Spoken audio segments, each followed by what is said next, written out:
இப்போ இந்த மாவட்டத்தில் நான் படித்தது கல்லூரியில் ஷெர்லாக் ஹோம்ஸ் படித்தேன். ஷெர்லாக் ஹோம்ஸ் படிக்கும்போது இந்த கால் தடயம் விட்டுருப்பாங்க. ஒருத்தர் ஒரு குறிப்பிட்ட ஹைட் இருப்பார். அவர் கால் நடக்கிறது பாருங்க, ஒரு காலுக்கும் இன்னொரு காலுக்கும் இருக்கிற இடைவெளி, நீளமாக இருக்கிற பையனுக்கு பாருங்க இடைவெளி கூடி இருக்கும்.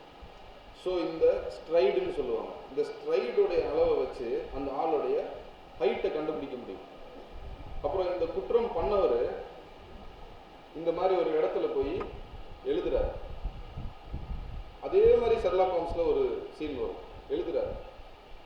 ஸோ நேச்சுரலாக உங்களில் யாரையாவது இருக்கிற பசங்களை எழுந்திரிச்சு இந்த போர்டில் போய் எழுதுங்கன்னா ஒரு நபர் ஒருத்தரோட ஹைட்டுக்கு, யாருமே இப்படி எழுத மாட்டாங்க, அவங்க ஹைட்டுக்கு தகுந்த மாதிரி எழுதுவாங்க. ஸோ அந்த எழுதின விஷயத்தை வச்சு அண்ட் இந்த ஸ்ட்ரைடை வச்சு ஒரு குற்றம் பண்ணவருடைய ஹைட் என்னவா இருக்கும் அப்படின்னு அந்த நாவலில் படித்ததை லிங்க் பண்ணி ஒரு கேஸில் ஹைட் இன்னதான் இருக்கும் அப்படின்னு ஒரு முடிவுக்கு வந்தோம். ஸோ படித்ததுக்கும் அதுக்கும் ஒரு லிங்கேஜ் அப்படின்னு கேட்டிங்கன்னா அந்த வழக்கில்